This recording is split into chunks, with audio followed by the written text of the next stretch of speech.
Yeah. Hi. Well, here we are, and it's the third of these meetings, but the second week. I've just ended the second week of priming, and it's been fun, Raymond.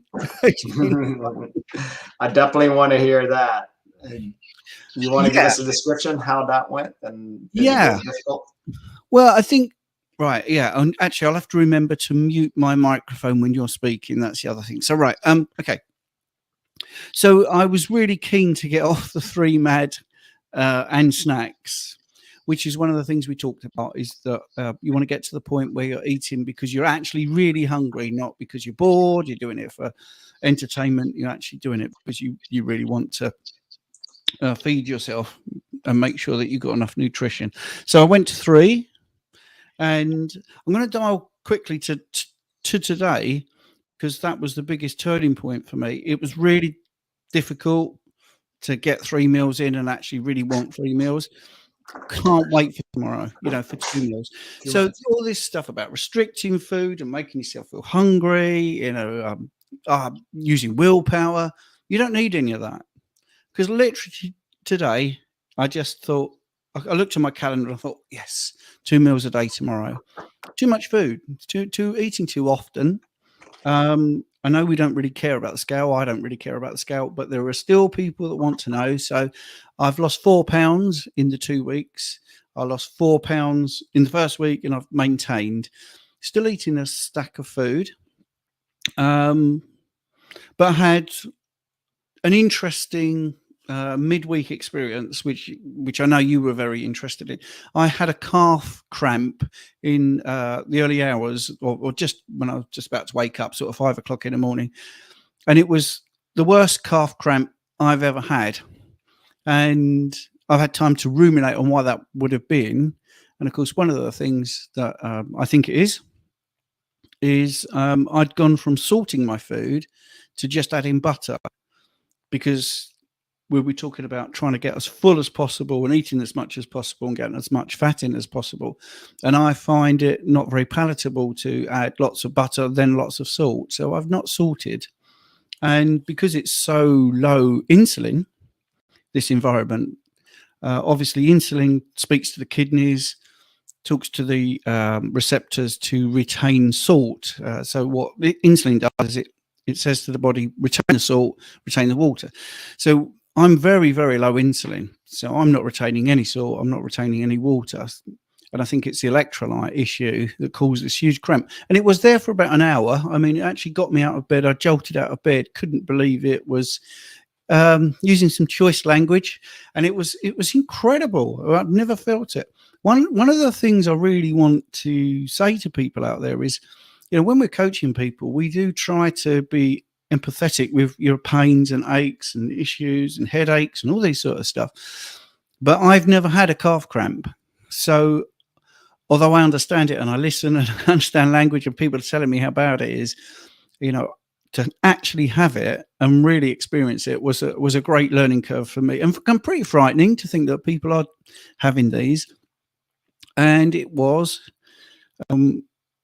fixable, because I've just come back to salting a little bit of the food, a small glass of water, a little bit of like a quarter teaspoon of salt. Actually, I think once a day would be enough. But I do think it was an electrolyte issue, and it's completely gone, because that was the middle of the week. So I've added the salt back in, is completely gone. And I think that the way to get the fluid balance right is difficult at first, because we are, messing about with our insulin levels, bringing them down. We're definitely doing that. So there's definitely different reactions at the kidneys, and the water retention and the salt retention is definitely different. I mean, people know that even from keto, that they lose a ton of water weight. And I think what I liked about it is very often I wonder if it's people overhydrating, drinking too much water. Well, I definitely don't drink too much water. I know that for a fact, because that's a big thing I'm into. So for me, it was definitely the fact that I'd reduced my salt intake, and that was pretty interesting. And I think, we talk about the training. So, sorry, Raymond, do you want to chime in there? I do. Before we go on, I want to mention something. So that is usually part of the priming, and I love how you explained it, which is great because I never really knew what happens, but I've noticed this. But wait until you get into the fasting. You'll be getting more cramps during that time too, and also noticing that you'll want less and less salt also. So with this priming, you notice that you automatically start wanting less salt. That's actually kind of normal. It's the strangest thing. So you'll notice that further along the journey. This is very strange, but keep your curious hat on, and I love how you're explaining it. Yeah, and I mean that makes sense because obviously when you're fasting, your insulin is incredibly low, so your water retention, salt retention signals are going to be incredibly low as well. So you have to put the salt in. I mean, that's simple, but not over salt and not over drink again. So yeah, I think that was pretty interesting. I love the X3 bar, but I had a day off and really enjoyed having a day off. I think there was a little bit of tiredness, a little bit of fatigue, and my numbers today are down. But again, that's one of the reasons why you say to people to not train when you're doing this. I'm 100% with it, because if I didn't trust you and I didn't know the process or I was new to it, I would worry. Let me just get my figures. Hang on. So, strangely enough, it was the duration of the session that saw a drop off, because my first exercise was one of the best I've ever done. So I used the Elite Band for a chest press, this one, which allegedly is about 500 pounds. And my reps have been 20. This is the last 6 readings, 22, 20, 22. Today it was 24. So I was thinking, wow, I'm really going to kick on here. This is something I can't wait till Raymond. This was just before this session, but then everything else is down. So my overhead shoulders, and I want, is down from 18 reps. I did 20 reps, and then it's down to 15 today. Same thing. My triceps down. I was doing like 25 reps, and it was down to 20. And my squat was down from 25 reps to 22. So my muscular endurance has obviously cut down a little bit, because I started off absolutely like a sprinter. And again, this is something we talk about, isn't it? When we talk about resistance training, I always use the analogy of a sprinter compared to a marathon runner. And, so that initial burst, very explosive and really positive. I was a bit of a rude awakening afterwards, because once I'd fatigued myself, I couldn't not fuel myself, but I just didn't have the strength. So I think it's been a big learning curve with the priming, because it is still adapting. And this is the thing I think is particularly interesting, because a lot of the people on the journey don't think they're adapting. They just think, oh, I'm just changing from 3 meals to 2 meals, or I'm going. But it's an adaptation. So we have to go through things that are problematic. So you did find it actually really difficult these past probably 3 days, right? Where putting that third meal in was harsh, right?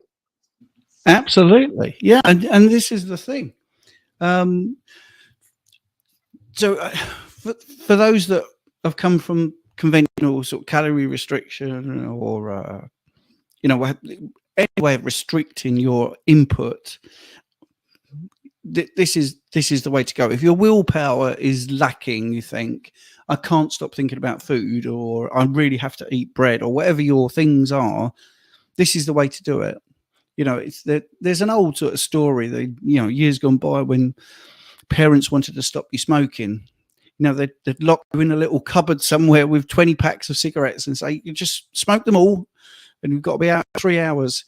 And because they were so sick of it, that sort of cured them of their addiction. I mean, I don't think that would really work, but that's the sort of principle here. We're just overeating to the point of just saturating our hunger signals, and our satiety signals are just saturated. They're really brought back into focus after many, many years of being dysfunctional. Like I say, when you have a medication being tried, the dose that you end up with is always more than the clinical dose because they want to make sure that it hits all the enzymes, for instance. So, you have slightly more. So whatever the dosage is, they're probably reckoning that 20% of it is going to get to where it needs to go. So there's always this factor of, well, whatever we put into the body is not going to be 100% received. So we have to go over the top. And I mean, this is in all medical trials of all pharmaceuticals look at the dosage like this. So when we're talking about food, we're trying to get you to get to the point where you really truly know what hunger is and really truly know what satiety is. And I think that's changed with me. I definitely think that's something that's come out of chisel, definitely. I mean, I'm only 2 weeks in, but I do feel very positive. All the things that you've predicted or you've talked about have happened. And there was a part of me which was like, yeah, but I've been doing this a long time. I'm 3 years. I'm a coach. I know what I'm doing. That might not happen to me. So sort of when I had the cramp, I was thinking, oh, this is agony. Yes. To actually experience it firsthand and then to have to actually fix it was really good, because cramps come up and up and up all the time. And I think that's one of the things that over the next, whatever it will be, 9 weeks, Yes. it'd be interesting to see if they come back. Really, really interested in that. Now, what was amazing, especially from the first week where you started showing me the food and compared to the foods now, you actually can eat quite a bit, Stephen. I'm really impressed. Well, yeah, that's the thing that surprised me, because it's just changed everything. It's been a game changer. I mean, I was pretty happy with my body composition, and I had to add things in to ruin my body composition. That was a thing. But I didn't add stupid things in, like donuts and pizza and stuff. I wanted to add things in because people don't believe they're problematic, like caffeinated coffee and 1 square of dark chocolate, yogurt, really inoffensive things. But that's what we keep talking about. It's not the volume. It's not really calories, because that's a measurement of heat. It's not anything to do with nutrition. It is the foods that are problematic to you. So I know dairy and in the form of yogurt in particular, that was pretty bad for me. I can't drink milk at all. I can have cream in my coffee, but I have to moderate that. So that was pretty interesting to see. And then, like you say, the volume. I used to. I can give you a practical bit of data. I mean, I used to be quite happy with 3 eggs in my scrambled eggs, and now it's got to be 5. And if I can have a duck egg to make it really, really filling, then I will do that. So that's changed. That's a quantifiable, difference that's definitely happened. And I enjoy it more. Absolutely enjoy it more. And I don't have the bits in between where I think what I used to have was I would, I would eat, and then maybe a half an hour later, and I think I said to you a couple of times at the beginning, oh, I'm not done. I've added this because I feel like I need to do that. Well, that was the first week, the first couple of days of the second week. But now I'm really there. I really eat, and then I'm done. I'm not even thinking about food. And I can only see this really working, because when we get to 2 mad, I just can't wait. Now, I am curious, because you were worried last week about your 3 mads and still wanting snacks. Did you notice that? I mean, tell us about that. Well, that's the thing I'm saying. It just totally went. I mean, I had a couple of testing moments, because we all talk about social situations. I'm in the UK. This is going to lose me some followers. I think I'm a Liverpool supporter, so that might put a few people off in the UK. But they got to the FA Cup final, and that's an event, And there was also a 30th birthday party out in the garden, Hawaiian, themed. So this weekend was really, how's this going to work? Am I going to give in to a veritable feast? I wasn't going to mention this, actually, because it's families. You don't really want to say these things, but they don't watch this. So I turned up, and I looked at the table. I didn't say it out loud, obviously, and I just thought, there's not one thing here I want to eat. And I did the thing I tell everybody to do on a social occasion. I'd eaten before I left. So that worked. It got to the point where they'd put a big barbecue on, and I had a bit of chicken with nothing on it, no, no marinades or anything like that, because I just felt it was a polite thing to do, and it was the least I could do to be part of it. I didn't have to. I didn't feel that much pressure, actually. I certainly wasn't hungry, but I did do that. So that was one thing. But the football, the FA Cup final, that's normally where you have some snacks and drinks and stuff like that. And I sort of fancied maybe something. And I think I mentioned to you, I think I might have messaged to you, there's like, here we've got this company called Barbers, and they make basically little cheese. It's just 100% cheddar cheese in a bag, which is like a takeaway. So it feels the same. So I did have one of those while I was watching the football. But I think that's it. I mean, soccer, could say, for the Americans. But it was, the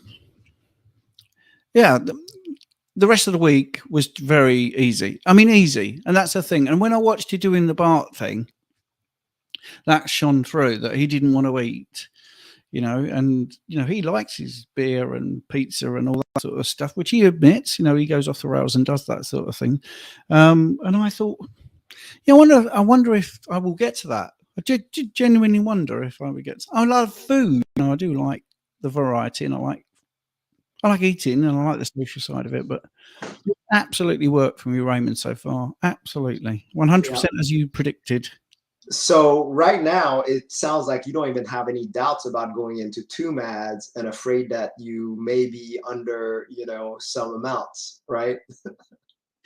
Yeah, absolutely. I mean, I genuinely looked at my calendar, and I'm really sad, isn't it? I'm really excited. Like, oh yeah, 2 MAD tomorrow. That's great. Because that third meal today was really forced. I mean, it was really, I literally said, I've got to eat because it's 3 MAD. I've got to eat. I didn't want. I mean, it was lovely. Lamb steak, really nice, but I could have easily gone without it. It's 8:30 in the evening here. I sort of had that about 6 o'clock. There's no desire to eat before I go to bed. There's nothing, and it has surprised me. Yeah, and I've been trying to not be biased and try to be like somebody that's new to this and hasn't. That's the thing we can't take out of it. I've got the trust. I know it's going to work because I coach people and see it work. So it's not 100%, pure experiment. But I do wear my heart on the sleeve, and I hope people can see that I'm being honest here. I am surprised at how well it's worked, how quickly, and how everything you've said has happened, and about the time that it normally happens. I mean, you've done more coaching than me, more, volume, as you've obviously got a lot more clients. So you've seen it even more than me. So you definitely know that this is going to work. So there's nothing in the foreseeable future that's worrying me. I'm looking forward to next week, the 2 MAD. I hope this is entertaining for the people watching, by the way, because it's very positive. But I did mention the negatives. I did mention the cramps and the bowel movements, by the way, because I've upped the fats, which we always talk about. The bowel movements are a little bit loose. But I wanted to talk about that because people are watching who are doing this, and I just wanted to explain why that happens and why I'm not a big fan of ox bile and digestive enzymes, unless you've got no gallbladder and you feel you need the support. What's actually happening physiologically is I produce bile in relation to the food I'm eating, and my body can only process a certain amount of fat. And the fat it doesn't need ends up in the toilet bowl.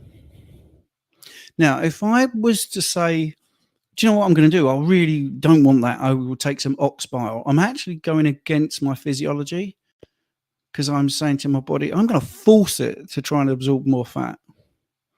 Whereas the best thing is to eat the fat and let your body adapt, just like training, to have that chronic adaptation, the training response. When you eat this way, you're training your gallbladder and your liver to produce bile.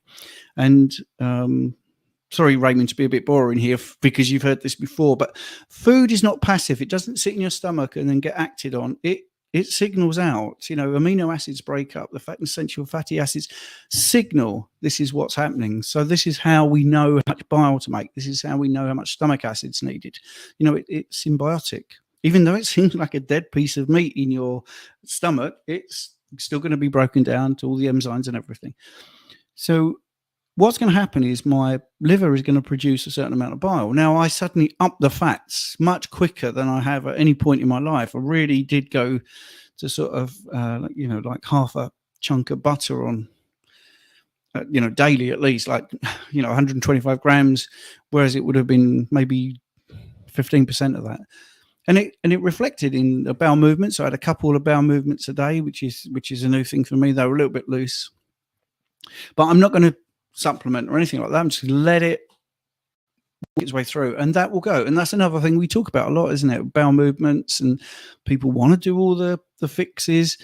But I just wanted to get in there, that really simple common sense thinking that if you're not producing enough bile, you know, would exclude people without the gallbladder for a moment. If you have got a gallbladder, you've just got to let it catch up.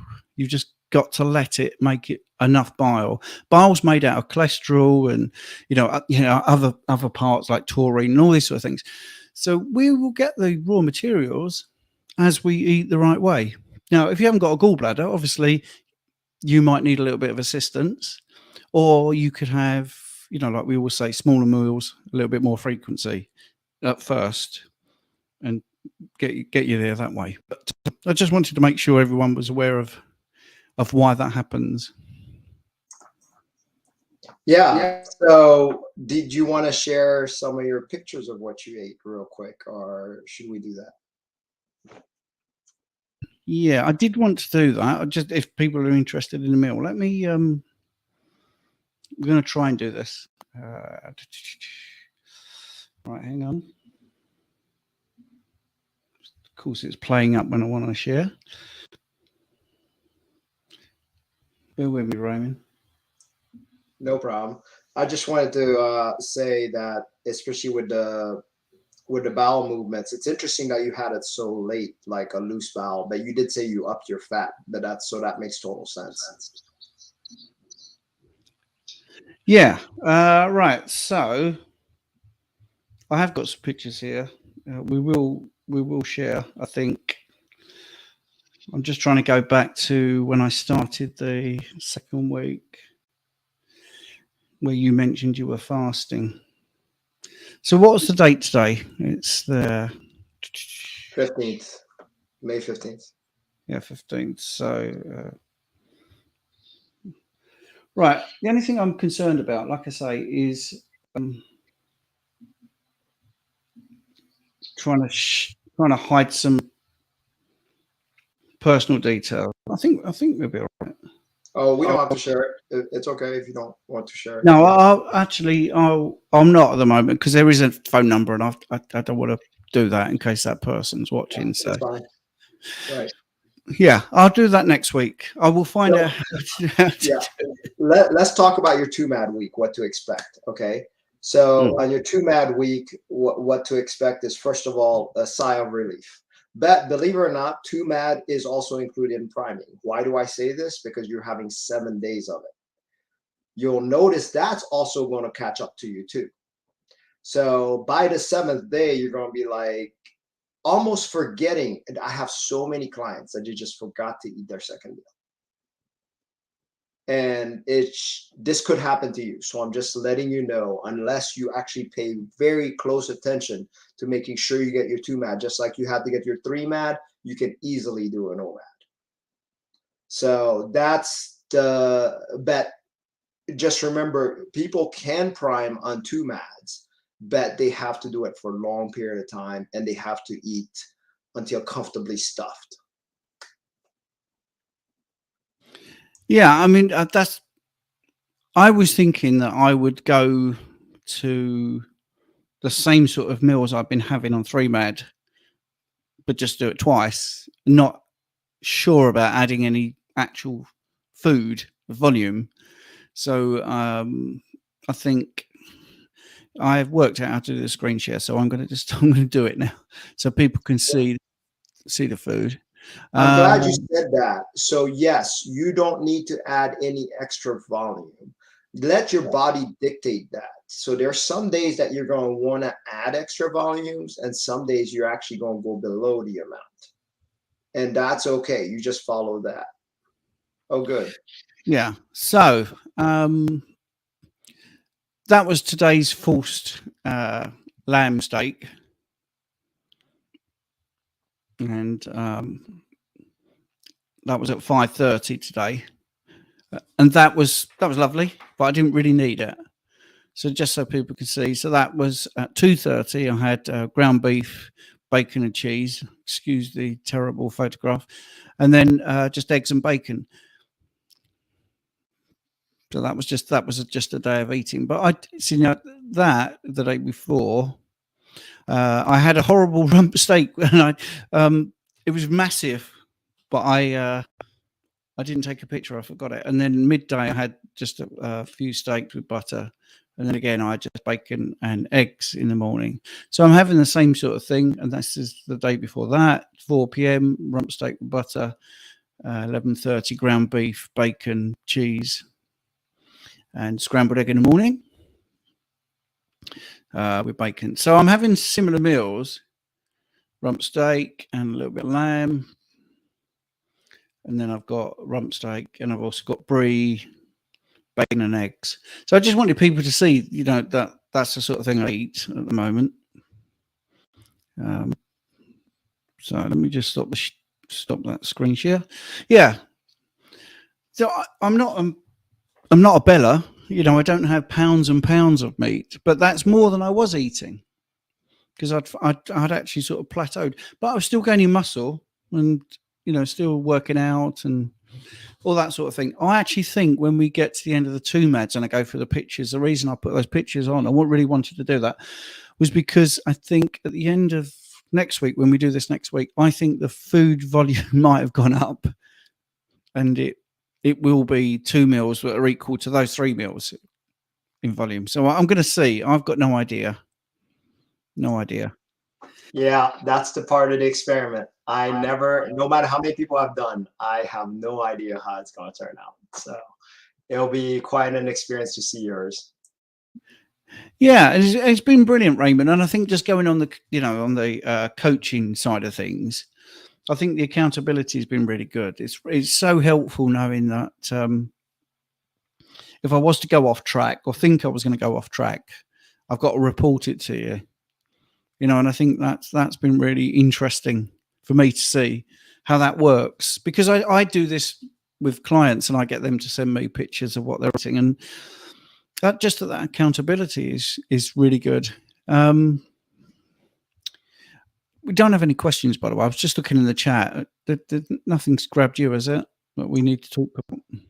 No, but something you haven't talked about this week is your sleep. I'd like to hear a little bit about that. Oh yeah.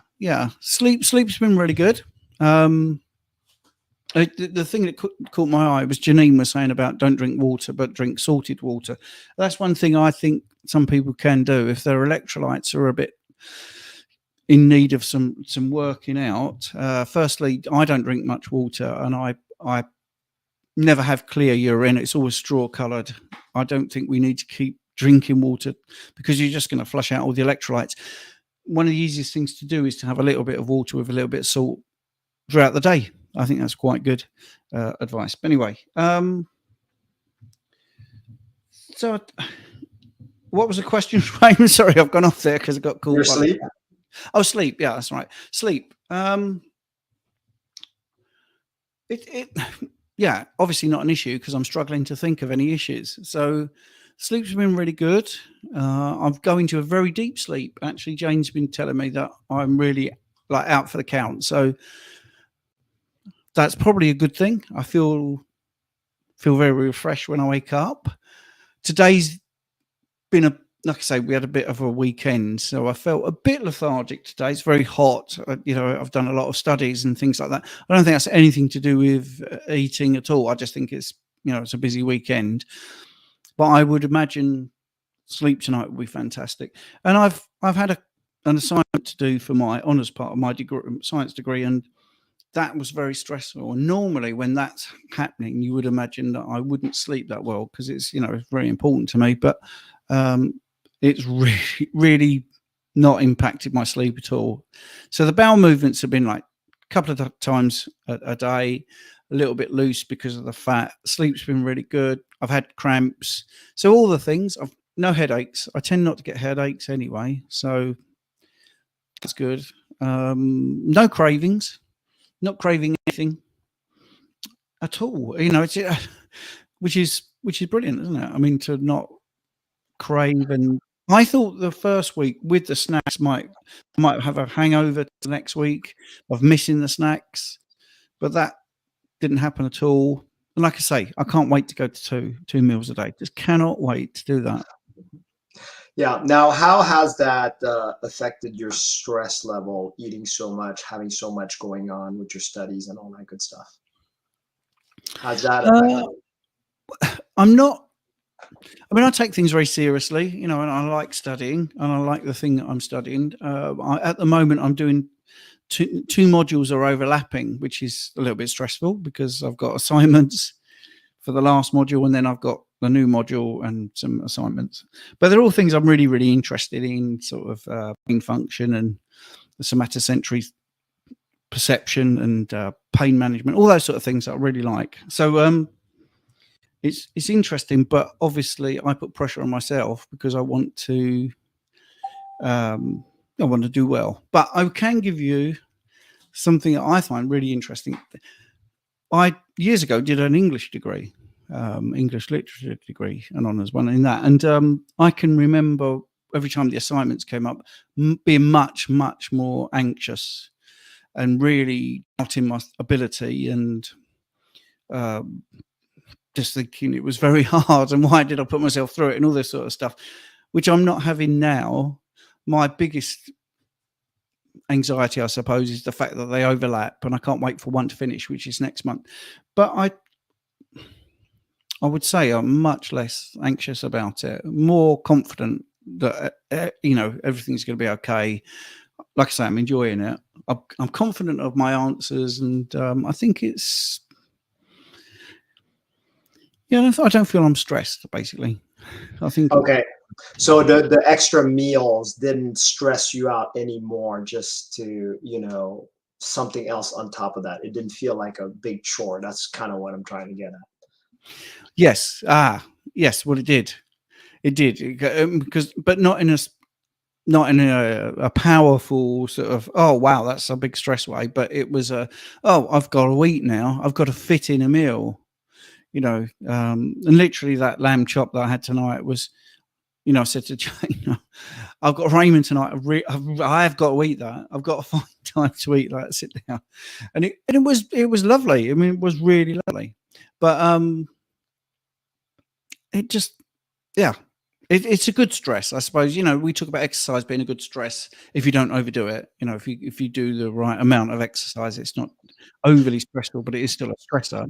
And I think that's what's happened to me. It's it was an inconvenience, put it that way, and I can't wait to get to two med. Yeah, you've said that many times, I can tell. So obviously priming is a stressor. So this is why I say, if to a lot of folks, that if you're sick, if anything's going wrong, just go to automatic mode where you just go wild. And that's where you just don't force yourself to eat. Don't force yourself to fast. Either or, you just follow your body cues there. The important thing is, after priming, I think you'll see, and when we start fasting, you'll start noticing a keen intuition of being properly fed. You'll just kind of know. There's certain things that it's not like you feel stuffed ever anymore. It's almost like you're just good. You're just like, okay, I've eaten and I'm good. And it's so hard to explain, because it's not like where, early on when you're priming, you're actually feeling that stuff. I don't ever feel that way again. There's no more stuff. It's just your body just stops you. It's like, all right, that's it. I'm not going any further. And I don't know. Can you tell me about your experience? Have you felt that, or what's been your experience?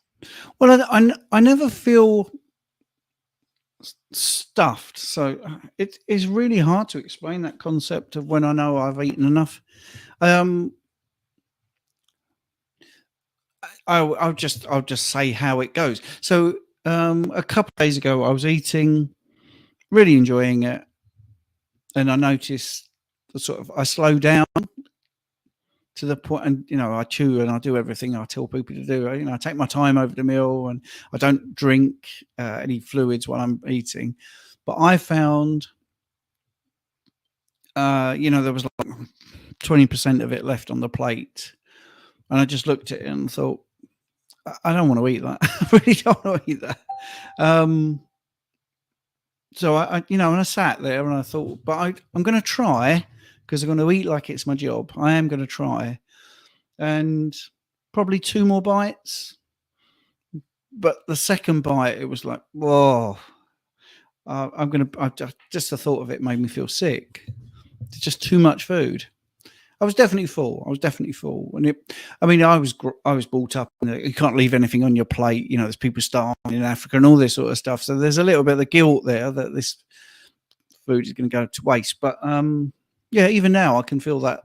Not repulsion, that's too strong a word, but it was definitely, I really cannot finish that. Even though it's a small morsel of meat, I definitely cannot eat that, because that is going to be too much. Yeah, it's crazy, isn't it? Yeah. So I love that, because with carbs, I mean, I kid you not, I could be at that point and still keep going. And literally, where my gut is feeling like it's about to, my genes are already popping the buttons. But I can't do that with meat. I have no capacity to do that with meat, which is amazing, right? Even on the priming. Yeah, that's what it's all about. I mean, you can overeat carbs till the cows come home. Absolutely. When I was high carb, I would literally have a sandwich before I was having dinner, and then I could have dinner, and then I could have dessert, and I could have another dessert. And it just ridiculous, absolutely ridiculous. And I had to fight. It was willpower. I was fighting it all the time. So even as a personal trainer, running, medals there, running 10 miles and 26 miles and doing everything right, skim milk and orange juice and freshly squeezed orange juice and egg white omelets and all this, brown bread, granary bread. And I just got plumper, and I just wanted to eat all the time. Whereas this way, it's just the complete reverse. It's very natural, isn't it? I mean, animals, the cows will eat the grass all the time, which is where you get the expression, till the cows come home. You'll eat that till the cows come home, because that's how they do, because they've got the 4 stomachs and they need to take in a lot of nutrients. But carnivores, they don't do that. I mean, they do moderate, and they leave food for other people, other animals in the pack and all that sort of stuff. Our little raw carnivore doggy, he eats until he's full, and he will leave stuff. He will leave it, and that's what we should be like. We should be eating to the physiological need we need, and our hunger signals should be in tune, so we stay, well fed, but not fat. Or over fat, I could say. I totally agree. I think the body, when and that's what really proved to me when I started, because I noticed that was my way to food freedom. And you can kind of see that, right, Stephen? Like, the fact that and I know you've been carnivore long enough, but you can understand that for the new people who come in and they're eating like it's their job, to the point where you've gotten to, you can see how cravings are, a yesterday thing. And really, you can see why this makes carnivore so easy from there on. And this is why I like to add the part about fasting, but not the fasting like most people think it's fasting. It's more like you just go long periods of time without eating, as you can feel like you're like too mad, even though if that's considered a fast, that'd be next to nothing for you, right? Yeah, I mean, that's the thing. This food freedom is a term I think that you coined. I'm not sure if you did or not, but anyway, and it is amazing, that freedom from food being the center of your day all the time, constantly thinking about, I could eat this, or, like I say, when I was high carb, I can't eat that, I shouldn't eat that, I can't have that. Constant negativity, you know, which is really on your mind. Oh, I'll just have a little. All these things have gone out of my vocabulary really since keto, to be honest. And then carnivore just was, you know, the butter on the steak really absolutely did it. But I can remember those. Oh, I'll just have a little bit of this. I'll just have a little bit. That can't hurt. And all of that is rubbish, because it can hurt, because anyone that does that, you know, when we ask people to do their food diaries, they might say, yeah, well, you know, I have a little bit of, I always say, put in everything, right? Even if you think it's a little bit, put it in. So, you know, I've had a person that said, you know, I have Diet Coke twice a week, possibly twice a week. You know, within 3 days, there was 4 pictures of Diet Coke. You know, so the volume of what they think they're having is different as well. So they're kidding themselves to make themselves feel better. So I think, you know, this way you just can be totally honest, because you tend not to do anything wrong, really. Yeah, it's beautiful. So I'm glad you shared our experience. I'm so happy that you're actually doing this challenge, because I really wanted to see how your take was going to be, being so analytical and all. But I will have to leave in like 2 minutes. So if you wanted to wrap up with the folks or Well, say yeah, anything. let's just wrap it up now. I mean, I'm really happy. I hope that people, you know, looking in, find it interesting as well. Thanks for all the people on the chat. I think that's really great. But I think next week I won't be able to tell you I'm looking forward to 2 Mads, because it will be 2 Mads. So I can't wait to do that. It is. That's right. So wait, when are you starting your 2 Mad? Is that tomorrow or? Yes, tomorrow. That's right, tomorrow. So you're right there. So you already did a hard part. And I have to ask, was this a lot more difficult than you thought it would be? No, not at all. Not at all. And I think we had the conversations, you know, I'm very honest. Oh, what if things go wrong? What if you don't do it? You know, you're going to make yourself look an idiot or whatever. I said, well, I think most people know I'm an idiot anyway. But, you know, I went into it, you know, fully. It could go wrong. Yeah. But then I said to you, that's life, isn't it? We have people that we coach and life catches up with them and something could go wrong. But it's been easier. It's been surprising, but easier than I was expecting. And I think all the things that you told me that were going to happen, you know, have happened. And I, you know, I felt well prepped for it. It's a really good program. The calendar's really clear. The instructions are really clear. So it's been brilliant. Awesome. All right. Thank you, Stephen. And I guess we'll see you next week. Keep sending the pictures. Looking forward to hearing from you. Brilliant. Thank you, Raymond. Bye-bye.